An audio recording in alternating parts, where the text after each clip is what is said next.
오늘은 이방인 구원의 확장이다. 이방인 구원에 대해서 말씀을 전하려고 합니다. 하나님은 이방인을 어떻게 구원하실까요? 하나님의 구원 사역의 역사는 유대인으로부터 시작된 구원의 역사가 전 세계 열방의 이방인에까지 확장되는 모습을 보게 됩니다. 우리가 생각하기는 도저히 복음이 들어갈 수 없는 지역이라고 생각했는데 하나님의 생각은 우리의 생각보다 다른 것을 알 수 있습니다. 저 사람은 복음을 받아들일 수 전혀 불가능하다고 생각했는데 그러나 우리 생각과 하나님의 생각은 다릅니다. 하나님은 유대인들의 하나님인 줄 알았는데 결국 이방인들에게 하나님이라는 것을 오늘 본문을 통해서 증거해 주고 있습니다. 창세기 17장 4절 5절에도 그렇게 말합니다. 하나님께서 이스라엘 민족의 조상인 아브라함을 부르실 때부터 그를 여러 민족의 아버지로 부르셨다고 말하고 있습니다. 여러 민족의 열방의 아버지로 부르셨다고 말하고 있습니다. 보라, 내 언약이 너와 함께 있으니 너는 여러 민족의 아버지가 될지라. 이제 후로는 내 이름을 아브라함이라 하지 아니하고 아브라함이라 하리니 이는 내가 너를 여러 민족의 아버지가 되게 함이니라고 그렇게 창세기 17장에 말씀하고 있습니다.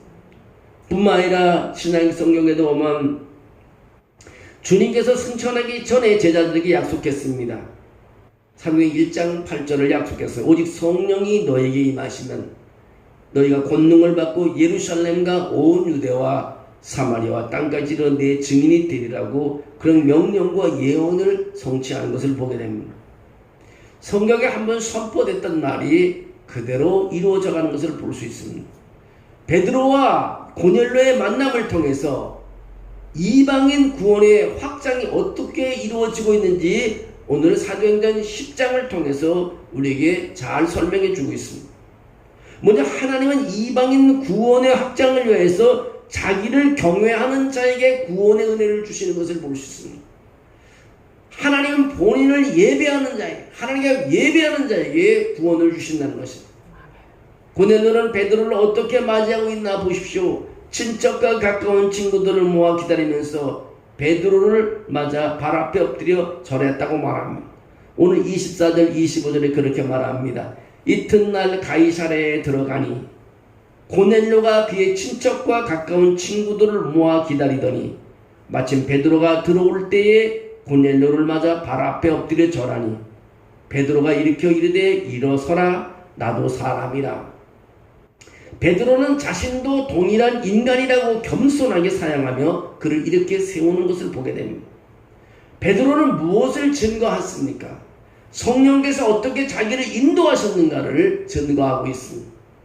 하나님께서 내게 지시하사 아무도 속되다 하거나 깨끗하지 않다 하지 말라고 하셨기에 자신의 유대 전통을 버리고서 그 부르심에 순종한 이유를 밝히는 것을 보게 됩니다.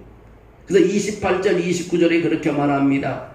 이르되 유대인으로서 이방인과 교제하며 가까이 하는 것이 위법인 줄을 너희도 알거니와 하나님께서 내게 지시하사 아무도 속되다 하거나 깨끗하게 하지 않다 하지 말라 하시기로 부름을 사양하지 않고 왔노라. 묻노니 무슨 일로 나를 불렀느냐 말합니다. 오늘 유대인으로서 이방인과 교제하며 가까이 하는 것이 위법이라는 거죠. 그런데도 불구하고 성령의 이끌림 받아서 베드로는 고넬료의 집에 온 것을 알 수 있습니다.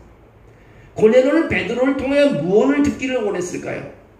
고넬료는 하나님께서 베드로를 통하여 베푸신 구원의 말씀, 예수 그리스도와 그분에 관한 말씀을 듣기를 원했다는 것입니다. 그래서 다 하나님 앞에 있다고 말합니다. 우린 다 하나님 앞에 있다고. 하나님은 사람의 외모를 보지 않으시고 무엇을 보지? 오늘 외모를 보지 않는 하나님이시라고도 말합니다. 하나님이 자신을 경외하며 의를 행하는 사람은 다 받으신다는 것을 베드로는 깨달았다는 것입니다. 여러분, 우리가 좀 가진 것이 없고 좀 못생기고 남들한테 뭘 인정받지 못하더라도 우리 하나님을 경외하는 사람, 정말 하나님의 뜻을 따라가는 사람, 하나님께서 우리의 기도를 들어주시고 우리의 삶을 인도해 주신다는 사실을 알 수가 있습니다. 고넬료는 유대인이 아니었지만 누구보다도 하나님을 경외하였습니다. 이웃에게 의를 행한 사람입니다. 이제는 복음을 통한 구원의 은혜가 인종과 혈통을 넘어 하나님을 경외하는 믿음에 달려있다는 것을 보여주고 있습니다. 이방인 구원이 또 어떻게 이루어집니까? 하나님은 이방인 구원의 확장을 위하여 예수 그리스도의 이름을 믿는 자에게 죄사함을 주신다는 것을 알 수 있습니다. 베드로가 증거하는 구원의 주체는 누구이신가요? 만유의 주시라고 말하고 있습니다. 만유의 주신 그리스도께서 화평의 복음을 이스라엘 자손에게 보내주셔서 온 유다에 두루 전파되었습니다. 그 구체적인 내용이 무엇인가요? 나사렛 예수에게 성령과 능력을 기름 붓듯 하였으며 그가 두루 다니시며 선한 일을 행하시고 마귀에 눌린 모든 사람을 곤쳐 주셨다고 오늘 본문은 말하고 있습니다. 이는 하나님께서 그와 함께 하셨기 때문인 것입니다. 그래서 38절에 그렇게 말하는 것입니다. 하나님이 나사렛 예수에게 성령과 능력을 기름 붓듯 하셨으며 그가 두루 다니시며 선한 일을 행하시고 마귀에게 눌린 모든 사람을 고치셨으니 이는 하나님이 함께 하셨습니다. 할렐루야. 하나님이 함께. 날마다 성경을 읽으면서 감동받는 것은요, 하나님이 함께 했다는 것입니다. 하나님이 떠난 사람은 이제는 망하는 것이고 하나님이 함께하는 사람은 계속해서 부하고 성장하고 발전돼 가는 것을 보습니다. 여러분들 하나님과 동행하는 사람이 되시기를 주의 이름으로 축원합니다. 오늘 하루도 하나님이 함께 하시고 오늘 밤에도 함께 하시고 내일도 하나님이 함께 하시고 우리 자녀들에게도 하나님이 함께 해주셔서 저들의 가는 길을 인도해 달라고 기도함. 이것이 꼭 필요한 것입니다. 오늘 하나님이 함께 하십니다. 예수님의 제자들에게도 하나님이 함께 하십니다. 성경 위대한 인물들에게도 하나님이 함께 하십니다. 우리 믿음의 선조들도 하나님이 함께 하십니다. 많은 하나님의 신앙의 어르신들도 하나님이 함께 할 때요 간증할 수 있는 것입니다. 성자 예수 그리스도의 구원 사역에 대한 증인들은요 오직 미리 택하신 증인들, 주님께서 부활하시는 주님과 함께 음식을 먹는 제자들입니다. 그분은 산자와 죽은 자의 재판장으로서 하나님께서 세우신 분입니다. 모든 선지자들이 증언한 구원의 복음이 무엇인가요? 누구든지 예수 그리스도를 믿고 회개하는 자마다 죄사함의 구원을 얻는다는 것입니다. 그게 고넬료에게 들려주신 구원의 복음이라는 것입니다. 오늘 10장 36절에서 43절을 한번 읽어보실래요? 만유의 주 되신 예수 그리스도로 말미암아 화평의 복음을 전하사 이스라엘 자손들에게 보내신 말씀 곧 요한이 그 세례를 반포한 후에 갈릴리에서 시작하여 온 유에 두루 전파된 그것을 너희도 알거니와 하나님이 나사렛 예수에게 성령과 능력을 기름 붓듯 하셨으며 그가 두루 다니시며 선한 일을 행하시고 마귀에게 눌린 모든 사람을 고치셨으니 이는 하나님이 함께 하셨습니다. 우리는 유대인의 땅 예루살렘에서 그가 행하신 모든 일의 증인이라. 그들이 나무에 달아 죽였으나 하나님이 사흘 만에 다시 살리사 나타내시되 모든 백성에게 하신 것이 아니요 오직 미리 택하신 증인 곧 죽은 자 가운데서 부활하신 후 그를 모시고 음식을 먹은 우리에게 하신 것이라. 우리에게 명백한 백성에게 전하되 하나님이 살아있는 자와 죽은 자의 재판장으로 정하신 자 곧 이 사람인 것을 증언하게 하셨고 그에 대해 모든 선지자도 증언하되 그를 믿는 사람들이 다 그의 이름을 힘입어 죄사함을 받는다 하였느니라. 베드로가 증거하는 구원의 주체가 누구신가?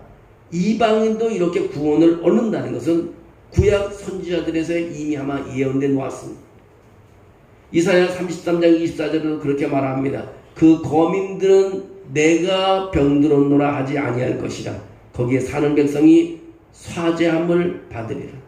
요엘에서 2장 32절에도 그렇게 나와 있습니다. 누구든지 여호와 이름을 부르는 자는 구원을 얻으리니 이는 나 여호와의 말대로 시온산과 예루살렘에서 피할 자가 있을 것이며 남은 자 중에 나 여호와의 이름을 부르는 자가 있을 것임이라고 말하고 있습니다. 오늘 여호와 이름을 부르는 우리가 좀 부족한 게 많아도 하나님의 이름을 부르는 자는 다 구원을 받게 된다는 것입니다. 이방인 구원이 또 어떻게 이루어지나? 하나님은 이방인 구원을 확장하기 위해서 성령을 받은 자에게 세례를 베푸신다는 것입니다. 오늘 44절에 48절에 제가 읽어보면 그렇습니다. 베드로가 이 말을 할 때 성령이 말씀 듣는 모든 사람에게 내려오셨다. 여러분, 하나님의 말씀을 전할 때 성령이 내려오신다는 것입니다. 베드로와 함께 온 할례 받은 신자들이 이방인들에게도 성령 부어주심으로 말미암아 놀랬다는 것입니다. 유대인들이 이방인에게 성령 내리는 것을 놀랬습니다. 이는 방언을 말하며 하나님의 높임이 들었습니다. 이에 베드로가 이르되 이 사람들이 우리와 같이 성령을 받았으니 누가 능히 물로 세례 베품을 금하리요 명하여 예수 그리스도의 이름으로 세례를 베풀라 하니라. 그들이 베드로에게 며칠 더 머물기를 청한다. 여러분, 성령을 받은 자에게 세례를 베푸는 기적의 역사는 이방인들에게 복음의 확산이 더 퍼지게 됐다는 것입니다. 오늘 우리가요, 하나님 말씀 듣는 가운데 성령이 내려오셨다.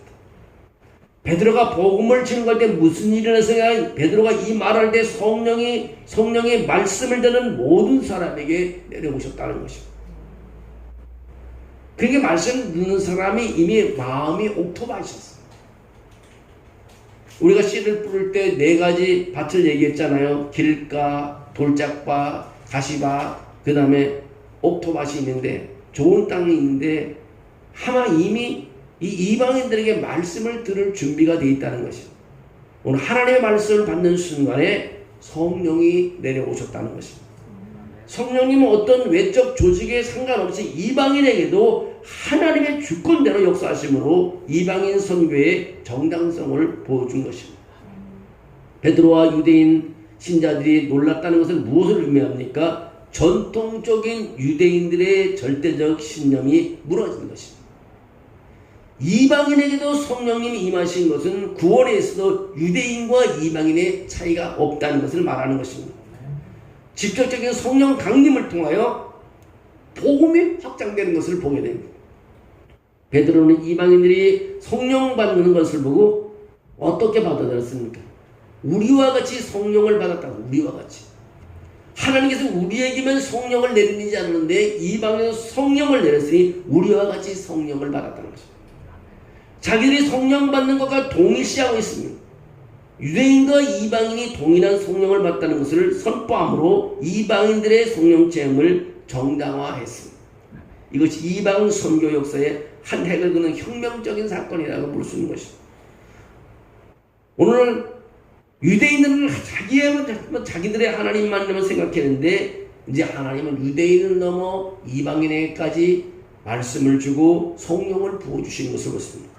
바로 세계가 복음화되고 있다는 것입니다. 이방인에게도 성령이 임재했다는 사실이 당시 사람들에게 무엇을 의미할까요? 여러분, 우리도요, 보면 우리가 예배 드리고 있지만 지역 주민에게도 성령이 임할 수 있다는 거예요. 하나님이 사랑하시면 임하게 되고 저도 하나님의 사람으로 바뀌어줄 수 있다는 것입니다. 이방인에게도 성령이 임재했다는 사실이 당시 사람들에게 무엇을 의미했나? 이방인에게도 세례를 베풀고 기독교인으로서 입교시키는 데는 아무런 장애물이 없다는 것을 보증한 것입니다. 그래서 베드로는 요빠에서 자신을 수행한 사람들에게 예수 그리스도 이름으로 세례를 베풀라고 명령합니다. 베드로와 함께한 사람이 세례를 베풀기 시작한 것입니다. 이제는 주 안에서 이방인과 유대인이 하나가 될 수 있다는 것을 알 수 있습니다. 그들이 베드로에게 며칠 더 머물기를 청합니다. 이제는 유대인과 이방인 밥도 같이 안 먹던 사람들이 이제는 더 베드로에게 여기 더 머물러라고 함께 있자고 말하는 것입니다. 사도가 이방인들과 함께 자고 먹는다는 것은 이거는 과거 같으면 있을 수도 없는, 이방인이 기독교인이 될 수 있으며 유대인의 의식 절차를 발전하면서 교제할 수 있다는 것은 하나님의 은혜가 아니고는 있을 수가 없는 것입니다. 우리가 이 시대를 뒤돌아보면요, 이 말씀은 부자와 가난한 자가 하나가 될 수 있다는 걸 가르쳐주고요, 많이 배운 자와 배우지 못한 자가 하나가 될 수 있다는 가르쳐, 서로 무시하는 상황이에요. 주인과 종이 서로 하나가 될 수 있다는 걸 가르쳐주고 있습니다. 어른과 아이가 서로를 존경해 줄 수 있다는 걸 알 수 있습니다. 높은 자와 낮은 자가 다 함께 어울릴 수 있다는 것을 알려주고 있습니다. 유대인과 이방인은 어울릴 수 없는 관계인데 오늘 하나님의 성령이 부어주심으로 말미암아 그들은 하나가 돼서 세계로 복음을 전하는 하나님 협력하는 사람이 된 것을 우리가 알 수 있습니다.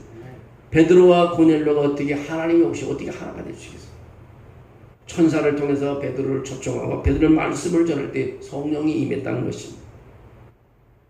나 이런 말씀을 들으면서 참 우리 교회가 이제 행사를 많이 했는데 우리가 많이 기도하면은 교회 우리가 뭐 설교하러 오는 목사님도 있고 간증하는 사람도 있지만 그분들이 하나님께 받은 은사가 다 우리에게 전이가 되면 우리도 그분들처럼 큰 일을 할 수 있지 않고 사업을 잘하는 사람이 와서 간증하면 그들의 노하우가 우리에게 전수돼서 우리가 또 일어날 수 있고 또 기도 많이 하는 사람이 오면 그분의 기도의 능력이 또 우리에게 하나님께서 또 내려주셔서 우리도 기도할 수 있고 그게 굉장히 희망이 있어요. 부자가 어떻게 가난한 자와 함께 어울릴 수 있으며 배운 자와 배우지 못한 자가 어떻게 세상으로 말하면 서로 어울리지 못하는 거죠. 또 주인과 종이 어떻게 한 상에 먹을 수 있겠습니까? 어른과 아이가 어떻게 서로 대접을 받을 수 있겠습니까? 높은 자와 낮은 자가 어떻게 이것을 바로 우리가 세계 복음을 위해서는 이렇게 하나가 되어야 된다는 것을 우리에게 가르쳐주고 있습니다. 계속해서 복음이 전파서 예루살렘으로부터 사도행전 1장 8절처럼 성령이 임하시면 예루살렘과 온 데와 사마리아 땅까지 계속해서 이방인 땅으로 복음이 퍼져나가는 것을 볼 수 있습니다. 우리가 예배를 드려도 우리 10명만 계속 예배드리면 안 되는 거예요. 이 예배드리는 복음의 역사가 퍼져나가야 되는 거죠. 또 우리는 메탄동에서 수원시에서 군포로 또 요양시로 우리나라로 국경선을 넘어서 가요. 하나님의 역사는 그렇게 일어나는 거지 우리가 여기서 10사람이 예배드리다가 나중에 장례 치르면 끝나는 그런 교회가 있어서는 안 되는 거예요. 하나님의 그걸 보면은요 복음이 계속 확산돼요. 우리가 기도함으로 우리가 하나님을 찬양함으로 우리가 복음을 선포함으로 계속해서 복음이 넘쳐나고 퍼져나갈 줄로 믿습니다. 우리 교회 표어가 참 좋습니다. 예향관리 복음을 전하는 교회. 우리 교회가 그런 목적을 가지고 이로사 로드맵을 통해서 큰 일을 할 수 있도록 하나님이 도와주실 줄로 믿습니다.